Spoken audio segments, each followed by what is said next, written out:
Howdy folks, Kathy Williams-Devries here from Brisbane, Australia for my daily vlog from the Webcam. It's Friday the 28th of September here at just after 9 o'clock in the morning. Yesterday wasn't a good day, unfortunately. I didn't actually get anything done. Yeah, so not a good day. I just wrote it off. Though I didn't sleep well, but I was able to watch the cricket. The 2020 cricket is on at the moment, the World Cup. I'm a big cricket fan, and a very exciting game between Sri Lanka and New Zealand that ended up in a tie, and then went to super over. And the Sri Lankans just got up over the Kiwis, so that was a little disappointing. Although I woke up this morning to find out that England had gone down to the West Indies. Although I didn't actually see the West Indian innings, I'll have to watch it on replay. I was watching, I caught the replay this morning as the English were batting. So yeah, woke up feeling pretty crap this morning, but I was buoyed by a wonderful email from Karen. It was really great to hear from you, Karen. You have no idea how much your kind emails mean to me, that I'm actually doing something worthwhile. So that was really brilliant. She's looking forward to my looking at all the different keys. So I thought I'd start looking at scales and keys.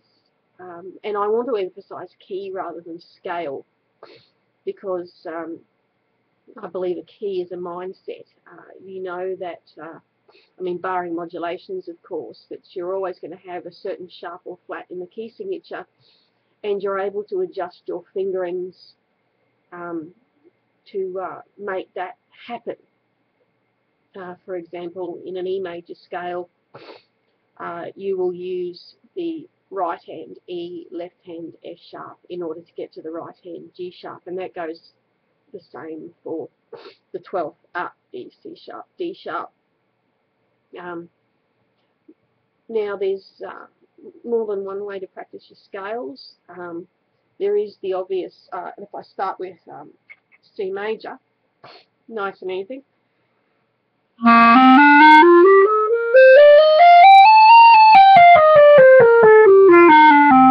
Nice and easy, there's no sharps, no flats. But I would go further than just practicing the scale. You can either use, depending on how you want to approach your scales, whether you want to approach a different key a week, or a different way of playing the scale. Now I'm looking at the Thurston here. This is the Thurston Comprehensive Method, the clarinet, done by Boozy and the Hawks. And it goes on the C major scale up to a top F and down to a low E and back again.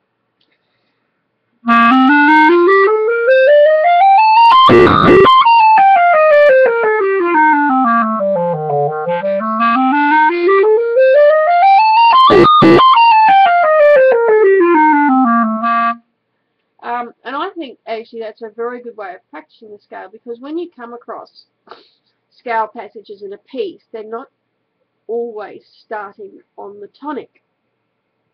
And actually the Thurston scales are very similar to the Behrman method for clarinet third division. If you look, they're almost identical, apart from the fact that in the Behrman you get an arpeggio at the end. So C major is great. And there are other ways of practicing the scales, for example, different articulations.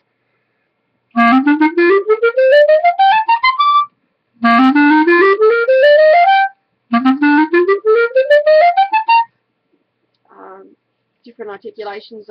If you do music exams, for example, Australian Music Examination Board, Trudy College, whatever, you do have to play with different articulations. And also, while you're doing your scale, you can also get your tonguing going. I always do a half-hour warm-up, so I will do at least 5 to 10 minutes, up to 15 to 20 minutes, just of the long tones, the legato exercises I do, and the vibrato and the scales and sixths, and we'll come back to scales and sixths in a minute. But along with C major, you get your relative minor, which is A minor. Now, we all know that minor scales have two forms, the harmonic and the melodic. The difference being that in the harmonic, the scale is the same on the way up as it is on the way down. And in this case, you're looking at going from an F, which is the normal sixth, to the sharpened seventh, which is a G sharp.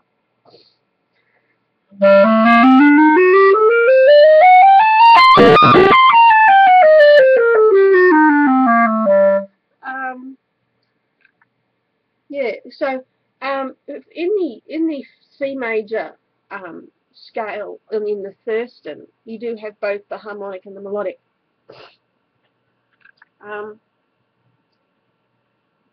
So harmonic, F natural, G sharp. You have that augmented second, same way up as it is down.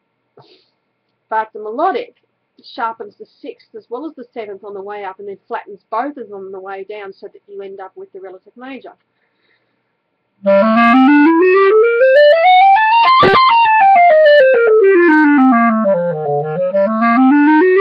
Sorry, I turned that melodic into a harmonic.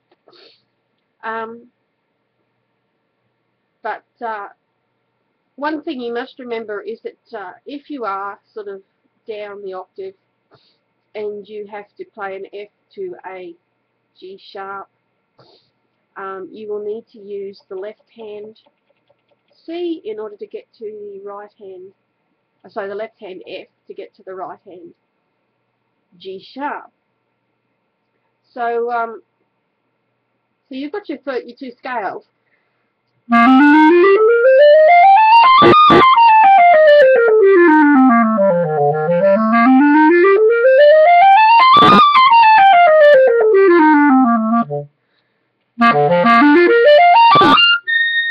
And from that I took, that was from the Behrman method. But elsewhere throughout the Thurston and in the Behrman, we don't see the harmonic minor again. We only see the melodic minor.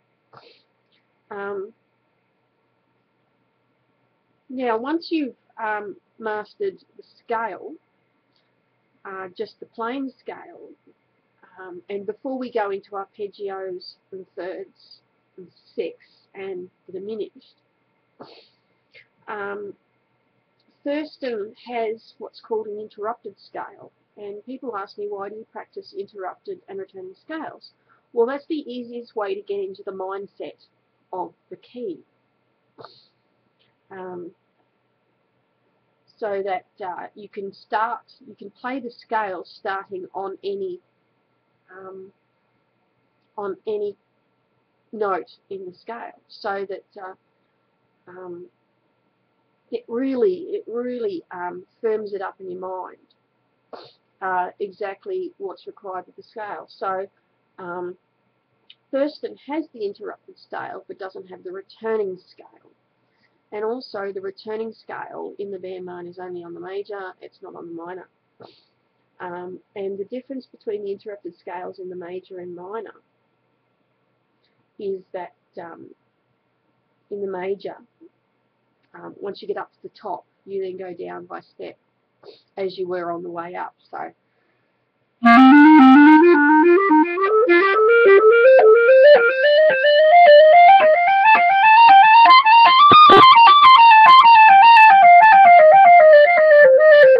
etc.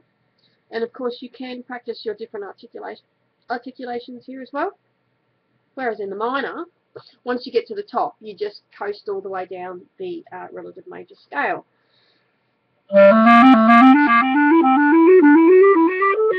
And what I like about this interrupted scale on A minor is that because you've got this F sharp to G sharp thing happening, it's a very good exercise for the left hand. And also once you get to A major and E major, again, it's really good for the left hand in the throat tones.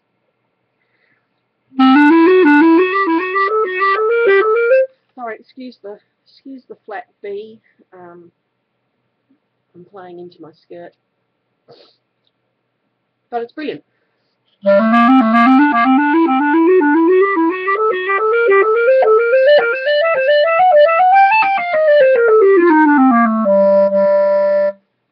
So that's the form of the interrupted scale. Now, the returning scale is slightly different. You go up the third and then down again. So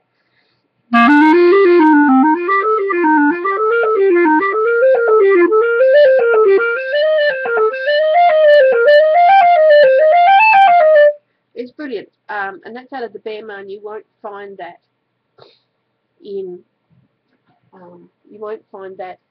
the Thurston. So then, once you've mastered both the interrupted and returning scale, it's time to look at your arpeggios. And in the Behrman edition, you have not only the arpeggios but the broken chords, and they are absolutely brilliant. They are quite hard, especially when you're fiddling up around the altissimo. But again, what I like about the Thurston and the Behrman is that you're not necessarily playing just straight up the arpeggio. So in the case of C major,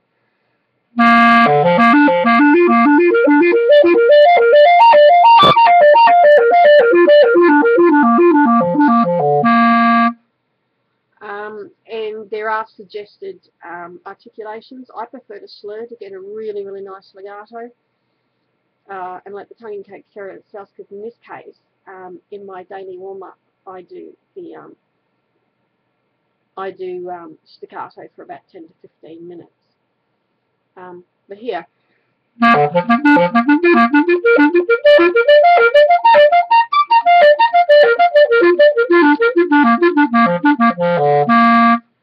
and then similarly for the minor.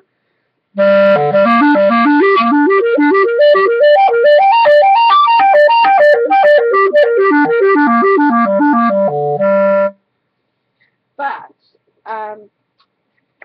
what I like about the Behrman, and these are quite difficult, especially as you get further into the keys, and I will explain this in later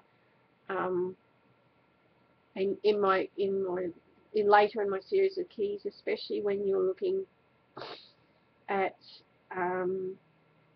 E major, A flat, is that with these broken chords, you may need to slip and slide over the keys. It's not, you don't want to do it all the time. You want to be using all fingerings of the notes, rather than have to slip and slide. But in some cases, you're going from a D sharp straight to a B and back to a C sharp, D sharp, and in fact you do have to slide. Even if you do have the extra key on your clarinet like I do, some sliding is still necessary. I don't actually like using that key anyway. We become so conditioned to use the one E flat. But the broken chords are great. And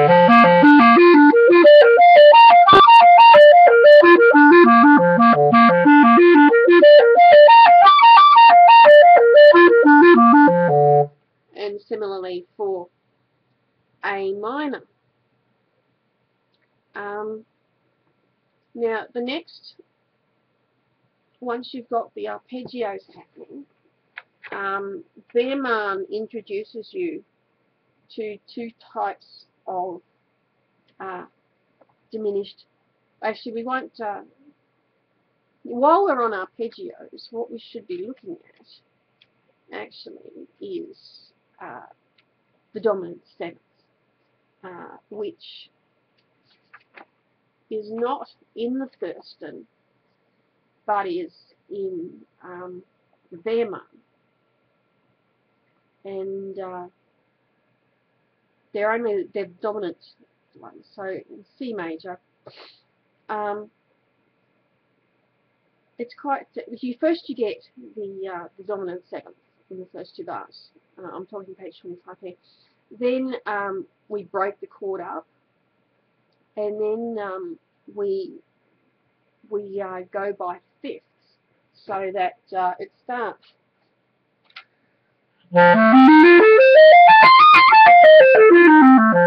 And then the broken chord.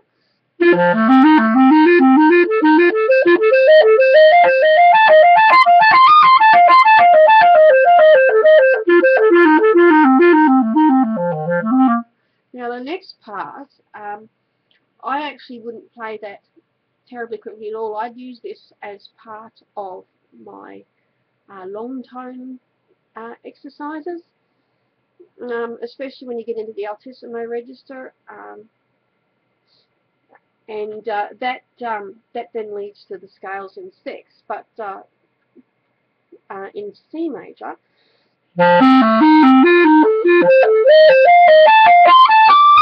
sorry.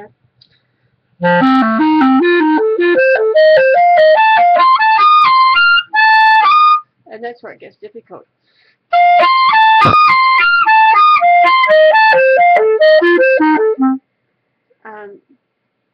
But I would use that as part of long tone legato. You can get it up to speed if you like.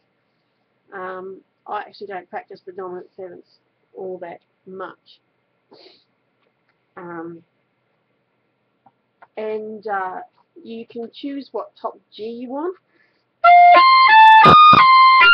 because simply putting this finger down will not give you a top G. It'll more likely go down to the undertone.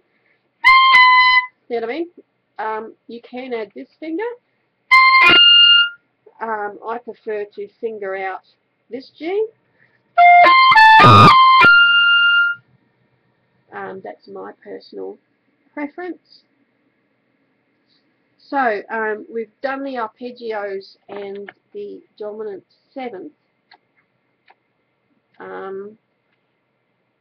We may as well do the diminished chord while we're at it.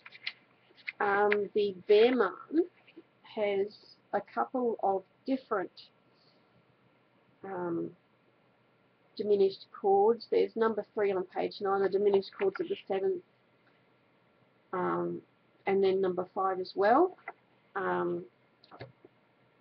The first one is like the dominant 7th, and if we're in C, we probably want the one beginning on B, or in this case, a one with a B natural in it, which is the one that starts on F. So I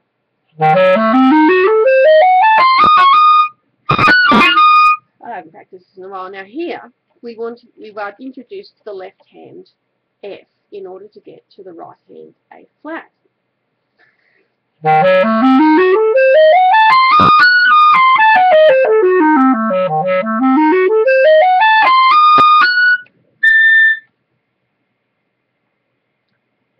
So you get your general the general chord, then you break it up.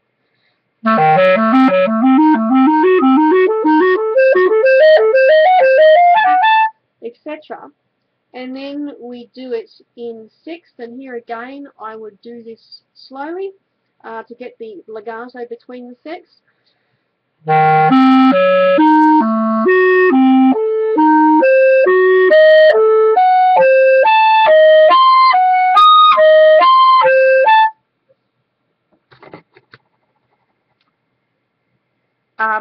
Yeah, so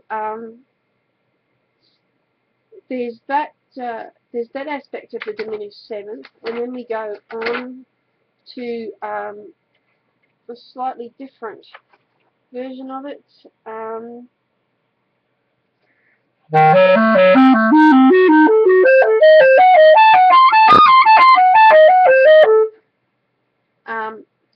So, and then it gives you the sixth again.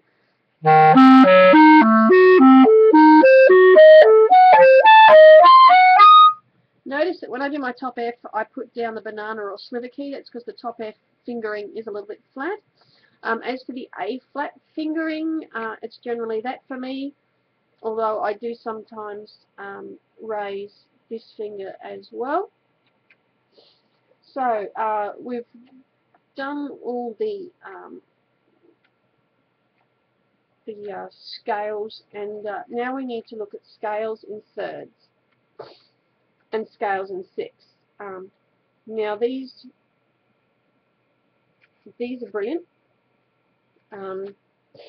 Again, you can use either Thurston or Behrman. The good thing about Thurston is all the scales are sort of arranged in weeks, whereas in the Behrman it's by scale type, not by scale key. Now I like the Behrman scales because you get a slightly different scale in third on the repeat. So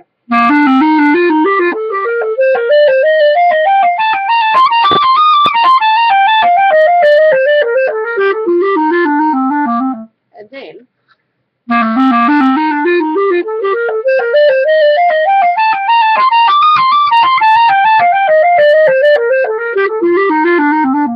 okay, so that's but with the A minor scale, they do the melodic only. You need to remember that you need a F sharp and a G sharp, and that on the way down, it's just your plain old C major scale.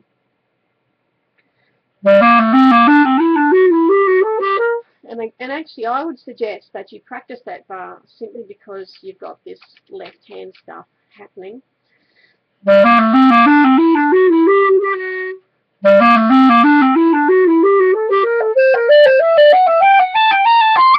here's where you go down.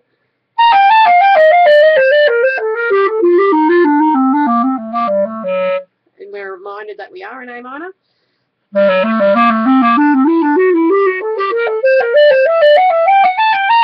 And it appears that I need to do some work on my left hand. And again, the scales in thirds can also be done two slurred, two tongued, two tongued, two slurred, two slurred, two slurred. Any kind of articulation there. And then we come to the scales in sixths.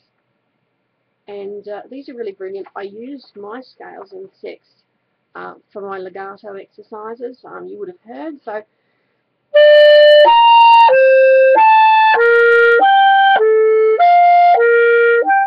and C major is really easy. It's brilliant. But I find the A minor one to be quite challenging because you think you start and you think, oh gee, I'm in A major here, but we're not.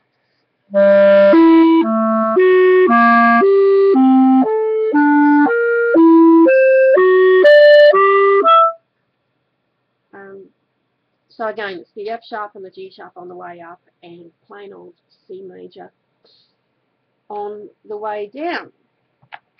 And although it's not actually written out anywhere, I do recommend you practice your scales in octaves, because you see the clarinet doesn't overblow at the octave like all the other wind instruments. It overblows at the 12th. That's because of its cylindrical bore. So And it's a good way of getting to know the scale.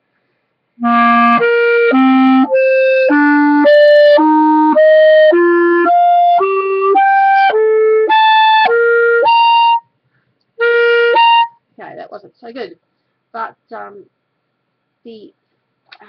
BMR does have an excellent octave exercise.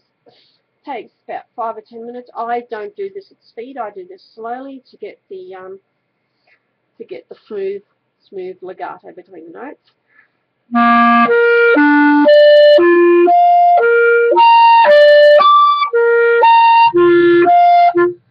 Etc. And you can see my throat works fairly hard too to get the tongue in the right position. I'll just do that again so you can have a look at the throat.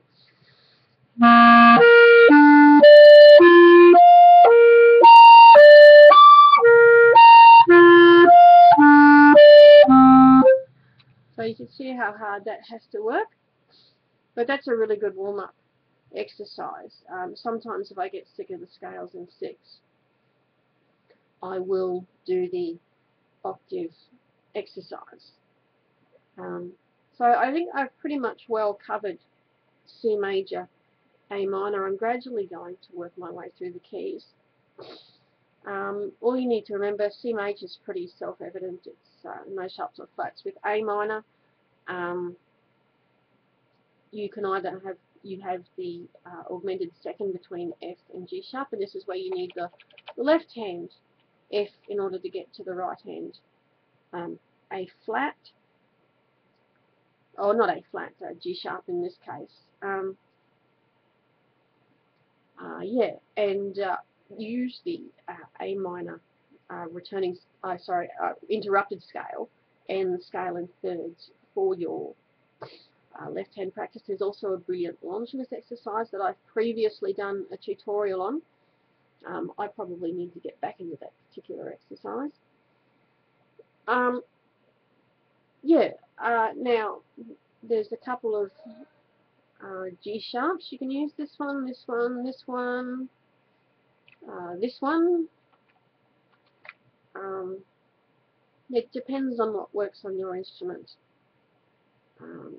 Yeah, so that's my daily vlog and look at C major, A minor. Please join me tomorrow, and the next scale on the list will be G major. So thanks for listening. Please don't hesitate to drop me a line. I love hearing from you guys.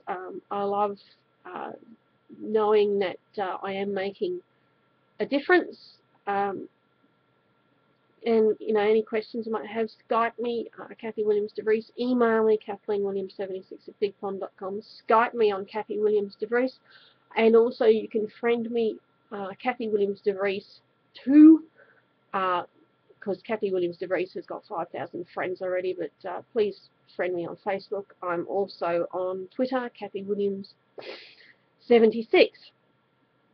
So, hope that's been enlightening. I hope I haven't bored you guys too much, and I'll see you tomorrow.